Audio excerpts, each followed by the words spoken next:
A brutal chill hung in the January air on New Year's Day, 2026, as 78-year-old Eleanor Hargrove set out alone on a quiet trail in Minnesota's Boundary Waters wilderness. Snow crunched softly beneath her boots, and her breath formed fleeting clouds while she dreamed of a healthier year ahead. The forest seemed peaceful, almost welcoming. Then came the growl, deep, hungry, unmistakable. From the shadows lunged an enormous grizzly, far outside its usual range, driven south by a merciless winter and desperate for food. Eleanor barely had time to turn before the beast was on her. Massive paws slammed her into the snow, claws tearing through layers of clothing and flesh. Her screams echoed unanswered as the bear's jaws crushed into her shoulder, shaking her violently. Blood sprayed across the white ground in bright arcs. She fought feebly, but the grizzly overpowered her in seconds, ripping into her body with savage efficiency. Still conscious, Eleanor felt herself being dragged off the path, her life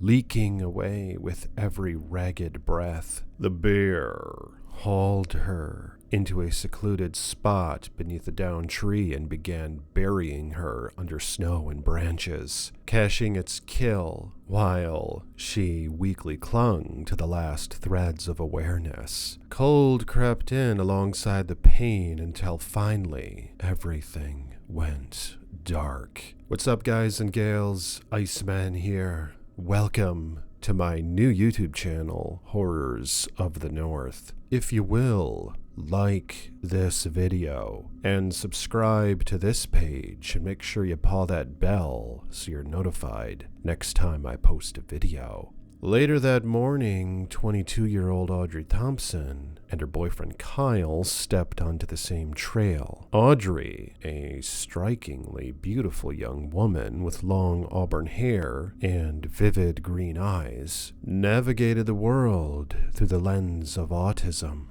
Loud noises overwhelmed her. Change unsettled her, but Kyle had always been her calm in the storm. He knew her routines, respected her sensitivities, and planned this gentle winter walk as a quiet way to greet the new year. Hand in hand, they followed the snowy path, unaware of the nightmare waiting ahead.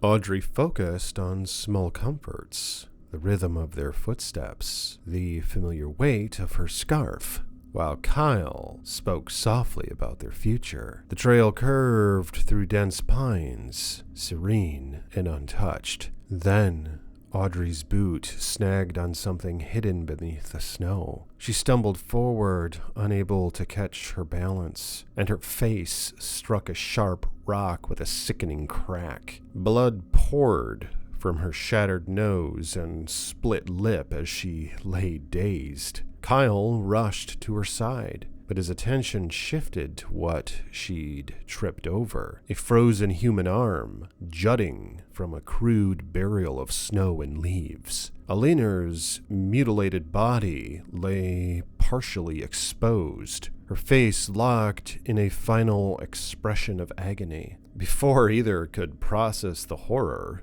a thunderous roar exploded nearby. The grizzly charged from the trees, enraged at the disturbance of its food store. Kyle shoved Audrey behind him and shouted for her to run, but shock and pain rooted her in place. The bear struck Kyle first, a single blow sending him crashing into a trunk. It descended on him with terrifying speed, teeth sinking into his leg, then his torso. Audrey tried to crawl away, but the beast turned on her next. Claws shredded her back and thigh. Powerful jaws crushed muscle and bone. She collapsed face down in the snow, blood pooling beneath her. Miraculously, or cruelly, she remained conscious. Through swelling eyes and unbearable pain, she watched the grizzly return to Kyle. It tore into him with wet, ripping sounds, devouring him while his fading gaze stayed fixed on her. Audrey could do nothing but lie there, helpless as the bear fed on the person who had made her world feel safe. Snow began to fall again, soft flakes drifting over the carnage. The grizzly, satisfied for the moment, dragged Kyle's remains toward its cache to join Leaner's. Audrey's strength ebbed with every slowing heartbeat. The forest, vast and indifferent, closed around the scene as the new year claimed its first silent victims.